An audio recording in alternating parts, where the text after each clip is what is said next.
તાજેતરમાં UNFCCC આની meeting જે છે એ ચાલી રહી છે. આની મિટિંગ કઈ જગ્યાએ ચાલી રહી છે તો કે ઇજિપ્તની અંદર ચાલી રહી છે. UNFCCC શું છે તો કે United Nations framework conference on climate change. આનું ફૂલ ફોર્મ જે છે એ પણ તમને ખબર હોવી જોઈએ, United Nations framework conference on climate change. કારણ કે ઘણી બધી વાર અત્યારે જીપીએસસીમાં પણ એવું જોવા મળેલું છે કે આવું દઈ દેશે કે UNFCCC અને કહી દેશે કે આમાં જે લાસ્ટમાં જે CC જે છે એનું ફૂલ ફોર્મ શું થાય, તો લાસ્ટમાં CC છે એનું તો એકદમ સહેલું છે કે ક્લાઇમેટ ચેન્જ, અથવા તો પૂછી લેશે કે આ વચ્ચેનો C જે છે એનું ફૂલ ફોર્મ શું છે, તો UNF અને પાછળ 3C CCC United Nations framework conference on climate change. આની મિટિંગ ચાલી રહી છે. આની મિટિંગ ક્યાં ઇજિપ્તની અંદર ચાલી રહી છે. દર વર્ષે આમની મિટિંગ જે છે એ થતી હોય છે. દર વર્ષે જે મિટિંગ થાય ને તો એને નામ આપવામાં આવે છે COP એટલે કે કોન્ફરન્સ ઓફ પાર્ટીઝ. આ દેશની અંદર મતલબ કે આ મિટિંગની અંદર જેટલા પણ દેશ ભેગા થાય એ બધા દેશને કોન્ફરન્સ ઓફ પાર્ટીઝ, કોન્ફરન્સ એટલે મિટિંગ એવું કહેવામાં આવે છે.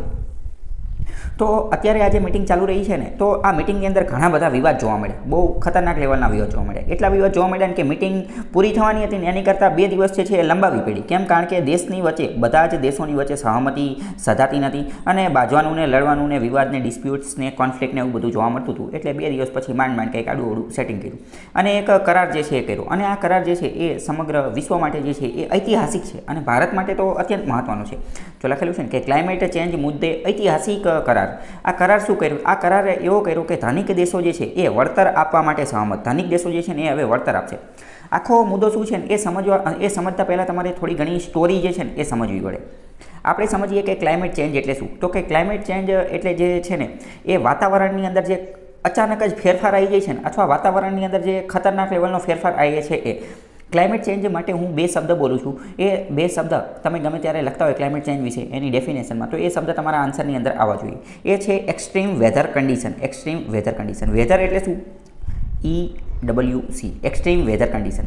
એક્સ્ટ્રીમ એટલે કે બહુ ખતરનાક લેવલની, વેધર એટલે કે વાતાવરણ, અને કન્ડિશન એટલે કે પરિસ્થિતિ. વાતાવરણની અંદર અચાનક જ તે ખૂબ એક્સ્ટ્રીમ લેવલની, અતિશયોક્તિ લેવલની જે પરિસ્થિતિ આવી જાય એને એક્સ્ટ્રીમ વેધર કન્ડિશન કહેવાય. જેમ કે આપણે જોઈએ કે સાયક્લોનનું પ્રમાણ જે છે એ છેલ્લા થોડા સમયની અંદર વધી ગયું છે. બીજી વસ્તુ, ભારતની અંદર જોઈએ તો ભારતની અંદર ઋતુ જે છે ને એ હવે ગાયબ થતી હોય ને એવું લાગે છે. ગમે ત્યારે વરસાદ આવી જાય, ગમે ત્યારે ગરમી ને તડકો ને ઠંડીને એવું બધું થઈ જાય. દર વર્ષે ઉનાળાની અંદર આપણે જોઈએ તો ઉનાળાની અંદર ગરમી સતત વધી રહી છે. દર વર્ષે નવા રેકોર્ડ હાઈ જે છે એ બનાવતું હોય છે. લૂનું પ્રમાણ જે છે એ વધી ગયું છે. આપણે દિલ્હીની અંદર જે એર પોલ્યુશન, હવાનું પ્રદૂષણ જે છે એ વધી રહ્યું છે.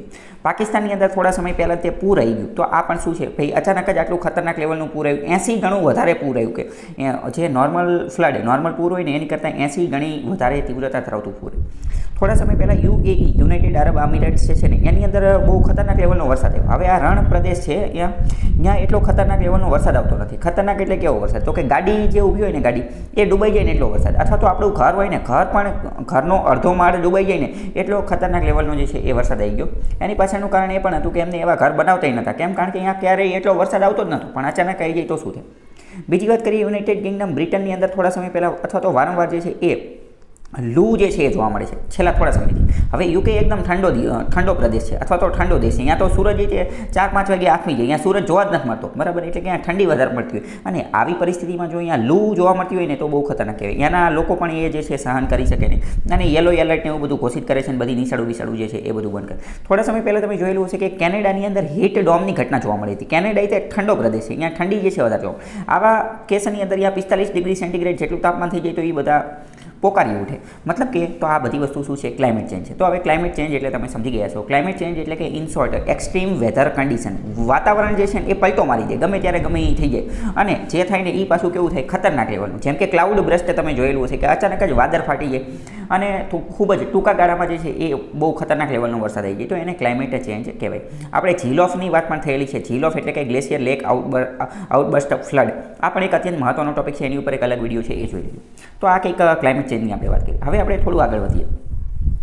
તો ક્લાઇમેટ ચેન્જ છે એ તો ભાઈ બધાએ માની લીધું કે બરાબર, હાલો આ ક્લાઇમેટ ચેન્જ જેવી કંઈક વસ્તુ છે. પરંતુ પછી વાત થઈ કે ભાઈ ક્લાઇમેટ ચેન્જનું મેઇન કારણ શું છે? તો ક્લાઇમેટ ચેન્જનું કારણ જોઈએ ને તો એ GHG છે. GHG શું? GHG એટલે કે ગ્રીન હાઉસ ગેસ. જે ગ્રીન હાઉસ ગેસ જે છે એનું જ્યારે એમિશન કરવામાં આવે, એનું જ્યારે ઉત્સર્જન કરવામાં આવે તો એના કારણે જે છે ને એ ક્લાઇમેટ ચેન્જ જોવા મળે છે.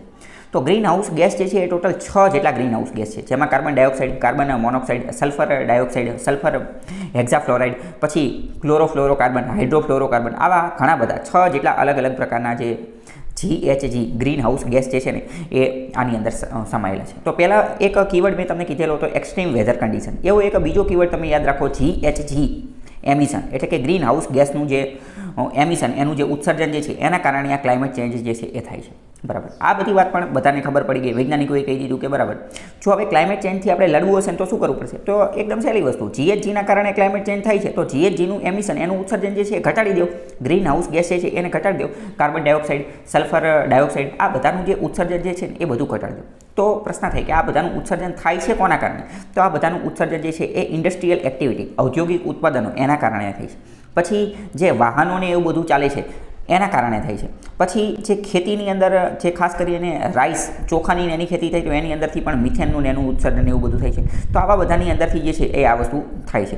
ટૂંકમાં મેઇન વસ્તુ જોઈએ તો ઇન્ડસ્ટ્રી એટલે કે ઉદ્યોગો અને જે આ ટ્રાન્સપોર્ટેશન, જે વાહન વ્યવહાર જે છે એના કારણે આ બધું થાય છે. તો હવે આ બધી વસ્તુ તો સાબિત થઈ ગઈ, પરંતુ આ બધું ખબર પડી ગઈ કે GHGના એના કારણે થઈ છે. તો પછી શું થયું? પછી બે ગ્રુપ પડી ગયા, બે ફાટા પડી ગયા. એક તો ડેવલપ્ડ કન્ટ્રીઝનો અને એક તો ડેવલપિંગ કન્ટ્રીઝનો. ડેવલપ્ડ કન્ટ્રીઝ એટલે શું? ડેવલપ્ડ કન્ટ્રીઝ એટલે કે યુરોપ અને અમેરિકાના દેશો, એવા દેશો કે જે વિકસિત છે, કે જેમને વિકાસ કરી લીધેલો છે, જેમને વિકાસ કરી લીધો છે. અને બીજા કેવા કે વિકાસશીલ દેશો, વિકાસશીલ ડેવલપિંગ કન્ટ્રીઝ, ભારત જેવા દેશો, ચીન જેવા દેશો, એશિયાના બધા જે દેશો જે છે કે જેમનો વિકાસ કરવાનું હજી ચાલુ છે, જેમને હજી નવો જ વિકાસ કરવાનું ચાલુ કર્યું છે. તો આ સમયગાળા દરમિયાન આ જે વિકાસશીલ દેશો એટલે કે ભારત જેવા દેશો જે છે ને એણે અમેરિકા અને યુરોપ ઉપર આરોપ મૂક્યો. શું આરોપ મૂક્યો? કે તમે એમ કહો છો કે ક્લાઇમેટ ચેન્જ છે, બરાબર, સાચી વાત છે, ગ્રીન હાઉસ ગેસનું ઉત્સર્જન એ બધું ઓછું કરો, એ બધી વાત પણ સાચી છે. પરંતુ અત્યારે આપણે આ જે ગ્રીન હાઉસ ગેસના અસરના કારણે જે ક્લાઇમેટ ચેન્જ જોઈ રહ્યા છીએ ને એની માટે જવાબદાર અમે નથી, પરંતુ એની માટે જવાબદાર તમે છો. તમે એટલે કોણ? તો કે ડેવલપ્ડ કન્ટ્રીઝ એટલે કે વિકસિત દેશો, એટલે કે અમેરિકા અને યુરોપના દેશો. તો આવડા કે અમે કઈ રીતે એની માટે જવાબદાર છીએ? તો કે તમે એટલા માટે જવાબદાર છો કે આજથી 50-60 વર્ષ પહેલાં અમે જ્યારે તમારા ગુલામ હતા ત્યારે તમે ઇન્ડસ્ટ્રીયલ રિવોલ્યુશન કરી લીધું હતું. અને સાલો પહેલાં, હકીકતમાં તો ઇન્ડસ્ટ્રીયલ રિવોલ્યુશનની શરૂઆત પહેલાં બ્રિટનમાં થઈ અને પછી જે છે બ્રિટનમાંથી સમગ્ર યુરોપની અંદર થઈ અને ધીમે ધીમે એ લોકોએ યંત્ર અને ઉદ્યોગોને એ બધું શરૂ કર્યું. અને આજથી 50-100 વર્ષ પહેલાં, 100-200 વર્ષ પહેલાં એમને ખતરનાક લેવલનું જે છે એ વિકાસ કર્યો. એની માટે ઇન્ડસ્ટ્રી, ઉદ્યોગોને એ બધાને જે છે એ બહુ ખતરનાક લેવલનું શરૂ કર્યું. અને એના કારણે જે એમને GHG છોડેલો હતો, ગ્રીન હાઉસ ગેસ જે છોડેલા હતા, એનું પરિણામ અત્યારે આપણે જોઈ રહ્યા છીએ. એનું પરિણામ જે છે આપણે જોઈ રહ્યા છીએ. એટલે ડેવલપિંગ કન્ટ્રીઝે શું કીધું કે તમે અમને એમ કહો છો કે ભાઈ આ ગ્રીન હાઉસ ગેસનું ઉત્સર્જન ઓછું કરો, પરંતુ અમે તો હજી વિકાસ કરવાનું અત્યારે ચાલુ કર્યું છે, અમે તો 10-15 વર્ષ પહેલાં ચાલુ કર્યું છે, તો તમે અમારી ઉપર આ બોજ જે છે એ છોડી શકો નહીં. એટલે કે અત્યારે જે આપણે ક્લાઇમેટ ચેન્જની જે અસરો જોઈ રહ્યા છીએ એની માટે હકીકતમાં જવાબદાર કોણ છે? તો કે ડેવલપ્ડ કન્ટ્રીઝ, તમે જે છે એ જવાબદાર છો. હવે ઓલા તો માનવાના નથી, એ તો કંઈ માને નહીં ને, એ કંઈ પોતાની ગલતી થોડી માને.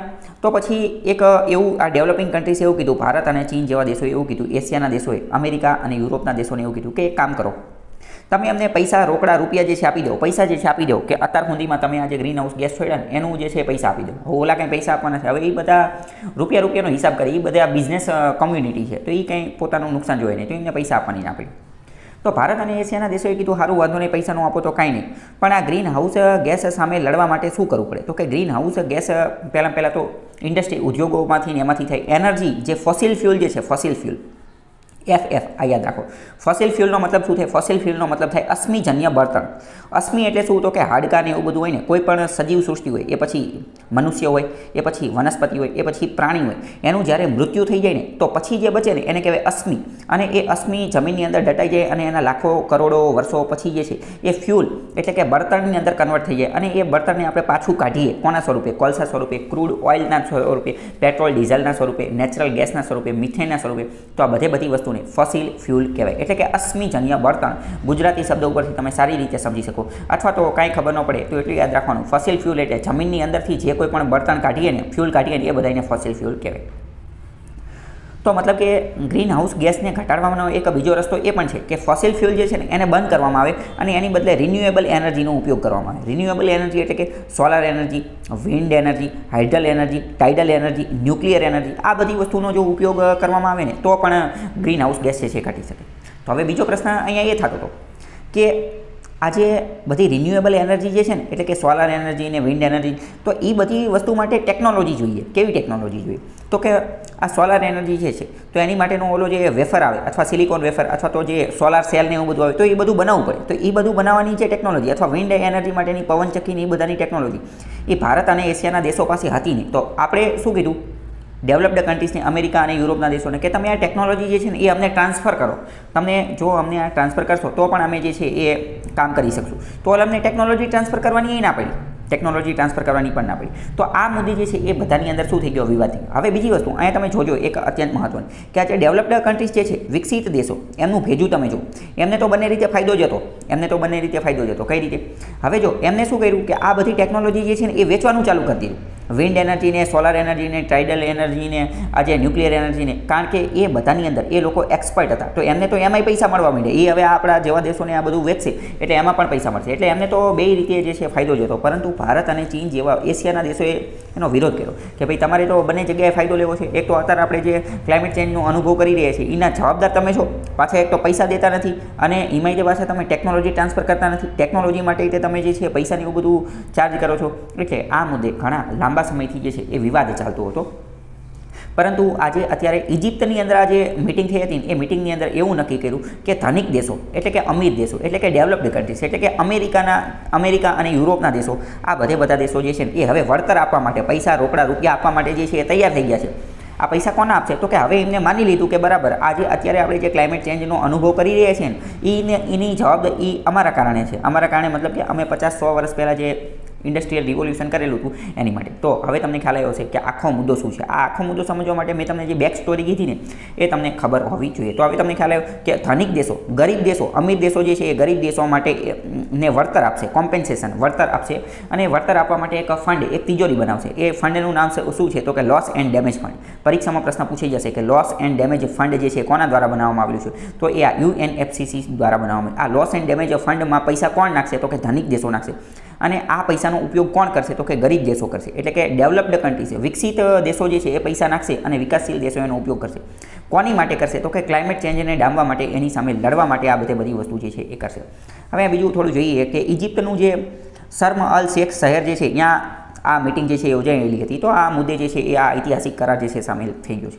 અહીંયા આ કરાર તો થઈ ગયો બરાબર, એ વસ્તુ તો સાચી, પરંતુ તેમ છતાં પણ બીજા અમુક મુદ્દા જે છે ને એની ઉપર હજી સહમતિ સધાઈ નથી. ભારતે એવું કીધું કે બરાબર આ ફંડ તો તમે રચી નાખ્યું, પરંતુ હજી પણ આપણે શું કરવું પડશે? ફોસિલ ફ્યુલ જે છે ને, અશ્મિજન્ય બળતણ, એની અંદર ઘટાડો કરવો પડશે.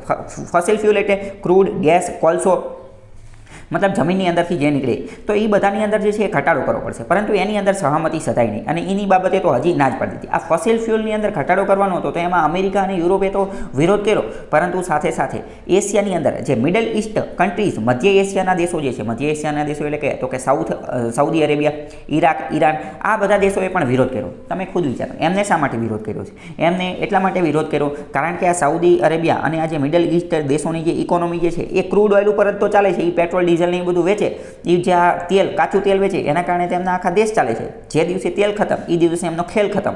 એટલે તો એમને પણ વિરોધ કર્યો કે ના આ ક્રૂડ ઓઇલને, આ ફોસિલ ફ્યુલ જે છે ને એની વાત ખોટી, કારણ કે જો એનો પણ ઘટાડો કરી દેશે તો કોઈ પણ દેશ એમની પાસેથી આ ફોસિલ ફ્યુલ ખરીદશે જ નહીં, અને ખરીદશે નહીં તો એમને જે છે એ લોચા પડશે. તો તમને ખ્યાલ આવ્યો છેલ્લા 30 વર્ષથી જે છે આ બધી માંગણી હતી કે ભાઈ અમારી માટે આ ફંડને એવું બધું બનાવો, અને એ જે છે એ પૂરી થઈ ગઈ છે. તો હવે આ ફંડ અંતર્ગત શું કરવામાં આવશે? તો આ ફંડ અંતર્ગત અલગ અલગ દેશની અલગ અલગ ખાનગી અને સરકારી સંસ્થાઓને, ઇન્ટરનેશનલ સંસ્થાઓને એ બધાને યોગદાન, નાણાકીય અનુદાન, લોન, ગ્રાન્ટ એવું બધું જે છે આપશે. કોણ આપશે? તો ભાઈ આ અમીર દેશો જે છે એ આપશે.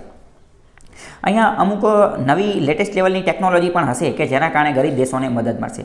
જેમ કે એક વર્લ્ડ વેધર એટ્રીબ્યુશન નામનું એક ગ્રુપ છે, એક સંસ્થા છે, એમને એક એવી ટેકનિક બનાવેલી છે જેના આધારે ખબર પડે કે કોઈ પણ પ્રાકૃતિક આપત્તિ એટલે કે નેચરલ ડિઝાસ્ટર આવે ને તો એ નેચરલ ડિઝાસ્ટરને એનું એનાલિસિસ કરી અને કહી શકે કે આ સામાન્ય પરિવર્તન છે કે જળવાયુ પરિવર્તન, ક્લાઇમેટ ચેન્જના કારણે જે છે એ થયેલું પરિવર્તન છે.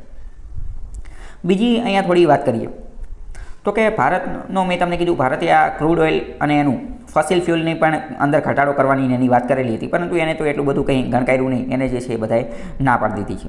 હવે અહીંયા બીજી મહત્ત્વની વાત જોઈએ કે આ જે ડેવલપ્ડ કન્ટ્રી હતા ને એમનું એક બીજું પણ કહેવાનું થતું હતું કે અમે તો આ ફંડની અંદર પૈસા આપીએ, એ વાત સાચી છે, પરંતુ આની સાથે સાથે ચાઇના જે છે ને એને પૈસા આપવા જોઈએ અને સાઉદી અરેબિયા જે છે ને એને પૈસા આપવા જોઈએ. કારણ કે છેલ્લા થોડા સમયની અંદર ચાઇના અને સાઉદી અરેબિયાએ પણ આ ક્રૂડ ઓઇલ વેચી અને ચાઇનાએ ઘણું બધું પ્રોડક્શન એવું બધું મેન્યુફેક્ચરિંગ કરીને એને પણ ઘણો બધો વિકાસ કરી લીધો છે. તો હવે આ દેશ જે છે ને એ પણ વિકાસશીલની કેટેગરીમાં નથી પરંતુ વિકસિતની કેટેગરીમાં છે. એટલે એ બધી વાત હતી, પરંતુ એ બધાનું કંઈ એટલું બધું થયું નથી.